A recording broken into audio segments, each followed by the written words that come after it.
Hello વિદ્યાર્થી મિત્રો, સબ IT વિદ્યાલયમાં તમારું ફરીથી સ્વાગત છે. તો આજનો ટોપિક છે 1.2.6 જે છે 3D ટુ 2D પ્રોજેક્શન્સ. આગળના વિડીયોમાં આપણે જોયું 1.2.5 જે છે પિનહોલ કેમેરા કઈ રીતે વર્ક કરે છે, કોમ્પ્યુટર વિઝનમાં કેમ આપણે ભણીએ છીએ. તો આજે આપણે જોઈશું 3D to 2D projections. Okay, so part 1 છે what is 3D to 2D projections. પહેલા તો પ્રોજેક્શન શું છે, ઓફકોર્સ તમને હવે ખબર પડી ગઈ હશે કે જ્યારે પણ આપણે કોઈ પણ ફોનથી આપણા વર્લ્ડને અથવા તો પિક્ચરને કેપ્ચર કરીએ છીએ, દેટ મીન્સ કે 3D એ 2D માં કન્વર્ટ થઈ જાય છે. ઓકે, સો ફર્સ્ટ પાર્ટ છે what is 3D to 2D projection. ચલો જોઈએ. 3D to 2D projection is the process of changing a three-dimensional object or a scene into the flat like a 2D dimensional image. Of course, જે પણ તમે ફોટા ખેંચો છો એ ફ્લેટમાં આવે છે, that means કે 2D dimensionમાં આવે છે, right? હવે, when you take a photo with your phone or camera, it is a 2D version of the 3D world around you. Obviously, જે પણ તમે આંખોથી જોઈ રહ્યો છો એ 3D world છે. ઓકે, અને જે તમે ફોટામાં જોઈ રહ્યા છો એ 2D માં આવે છે. ઓકે, હવે આવે છે this process helps you to see the 3D objects on a flat screen like a phone or a computer. Obviously કે આ જે પ્રોસેસ આપણે કરીએ છીએ, જે પણ ફોટોને કેપ્ચર કરીએ છીએ, ફોટો પાડીએ છીએ, એ આપણને હેલ્પ કરે છે to see the 3D objects into the flat screen or the into the 2D world. Okay, આગળ જોઈએ. હવે આ જે પ્રોસેસ છે 3D to 2D projection A work કઈ રીતે કરે છે, કદી વિચાર્યું છે? ચલો જોઈએ કઈ રીતે વર્ક કરે છે એ. તો ફર્સ્ટ આવશે 3D વર્લ્ડ, જે આપણે આંખોથી જોઈ રહ્યા છીએ, જેમાં કોઈ પણ ઓબ્જેક્ટ તમે જોઈ રહ્યા છો એની હાઇટ, વિડ્થ અથવા તો ડેપ્થ તો હશે જ. ઓબ્વિયસલી જો એ કંઈ પણ નહીં હોય દેટ મીન્સ કે ઓબ્જેક્ટ છે જ નહીં ત્યાં, રાઈટ? કોઈ પણ વસ્તુ તમે જુઓ છો એની લંબાઈ, પહોળાઈ અને ઊંચાઈ તો હશે જ, એટલે જ તમને એ વસ્તુ દેખાય છે. For example, a tree or a person in the 3D because it has a depth, which means you can see how far away it is. Okay, જો કોઈ પણ વસ્તુમાં હાઇટ નહીં હોય, વિડ્થ નહીં હોય, તો તમે એ કોઈ વસ્તુને જોઈ જ નહીં શકો. ઓકે, તો આ પ્રોસેસ છે લાઈક આપણે 3D ને 2D માં કઈ રીતે ટ્રાન્સફોર્મ કરીએ છીએ.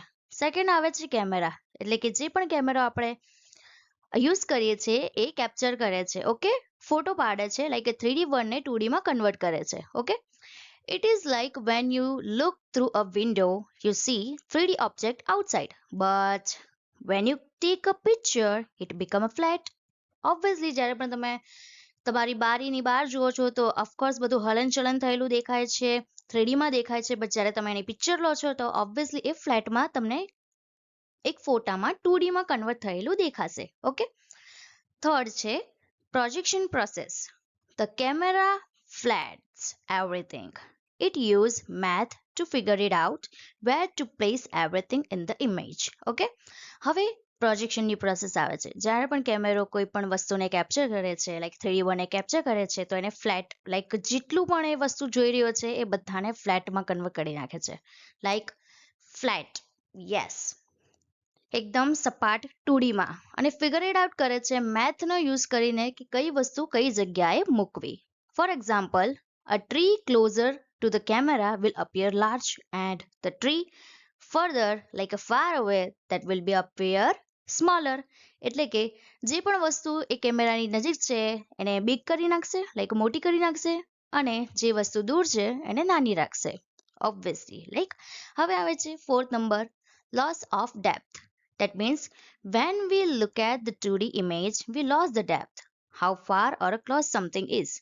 A photo does not show how depth or far away the object are. Okay, that means કે જ્યારે તમે કોઈ પણ વસ્તુને તમારી આંખોથી લાઈક 3D વર્લ્ડમાં જુઓ છો, ફોર એક્ઝામ્પલ લાઈક કે તમે ટ્રી જોઈ રહ્યા છો, ઓકે, તો એ કેટલું નજીક છે અને કેટલું દૂર એ તમે તમારી આંખોથી જોશો ત્યારે તમને ખબર પડશે, બટ જ્યારે કેમેરો એ કેપ્ચર કરે છે તો એ ડેપ્થ ગુમાવી દે છે, લાઈક કેટલું દૂર છે કોઈ વસ્તુ કોઈ ઓબ્જેક્ટથી.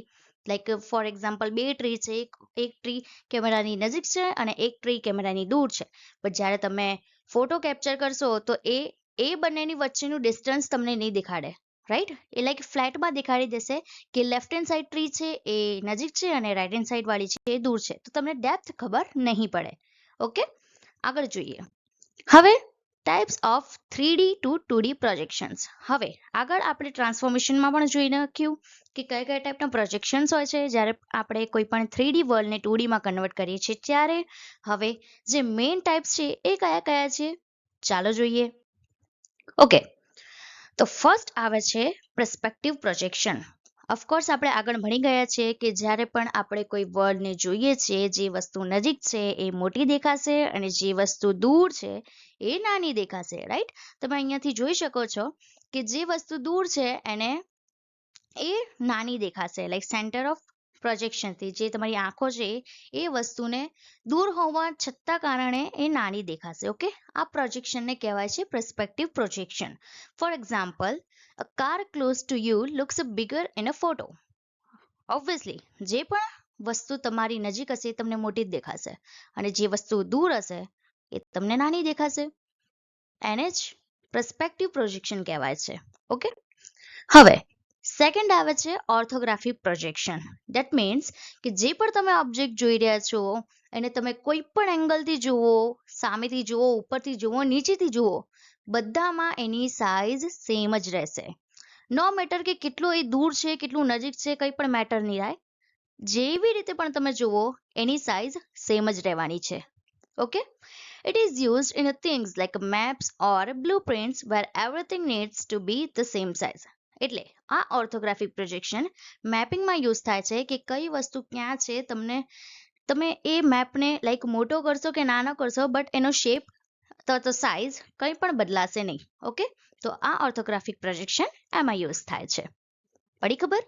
હવે આગળ જોઈએ.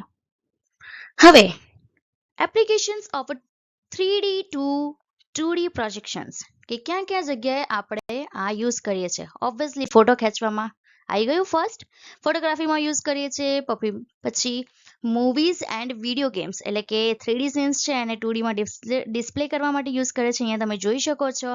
પછી આવે છે virtual reality and augmentation reality, AR VRમાં, લાઈક તમે અહીંયા જોઈ શકો છો કે ગેમિંગમાં પણ યુઝ થાય છે. લાઈક 3D ઓબ્જેક્ટ છે ને 2D સ્ક્રીનમાં કઈ રીતે આપણે દર્શાવીએ તો એમાં પણ આ પ્રોજેક્શનનો યુઝ થાય છે. ઓકે, તો આ થર્ડ મેઇન છે આ ત્રણ. હવે આગળ જોઈએ. બસ આ જ નકોટો, બસ આટલો જ હતો આપણો. તો રિકેપ કરી લઈએ. તો શું શીખ્યું આજે આપણે? 3D to 2D perspective like projections કે કઈ રીતે આપણે 3D વર્લ્ડને 2D માં કન્વર્ટ કરીએ છીએ, આખી હોલ પ્રોસેસ કઈ છે, કયા ટાઈપ્સના પ્રોજેક્શન આવે છે, લાઈક પર્સપેક્ટિવ પ્રોજેક્શન્સ અને ઓર્થોગ્રાફિક પ્રોજેક્શન. પર્સપેક્ટિવ પ્રોજેક્શનમાં શું આવે છે કે જે વસ્તુ નજીક હશે એ મોટી દેખાશે અને જે વસ્તુ દૂર હશે એ નાની દેખાશે. અને ઓર્થોગ્રાફિકમાં શું? યસ, ઓર્થોગ્રાફિકમાં તમે ગમે ત્યાંથી કોઈ પણ વસ્તુને જોશો એની સાઇઝમાં કોઈ પણ ચેન્જ નહીં થાય. પછી આપણે શું જોયું? યસ, એપ્લિકેશન્સ કઈ કઈ છે? ફોટોગ્રાફીમાં આપણે યુઝ કરીએ છીએ, પછી ગેમમાં યુઝ કરીએ છીએ, AR VR. ઓકે, તો આજનો ટોપિક બસ આટલો જ હતો. આઈ હોપ તમને સમજ આવી હશે. તો જો તમને સમજ આવે તો આ વિડીયોને લાઈક, સબસ્ક્રાઇબ અને શેર કરવાનું ભૂલતા નહીં. આગળ ઘણા બધા વિડીયોઝ આવી રહ્યા છે, તો stay tune. Thanks for watching.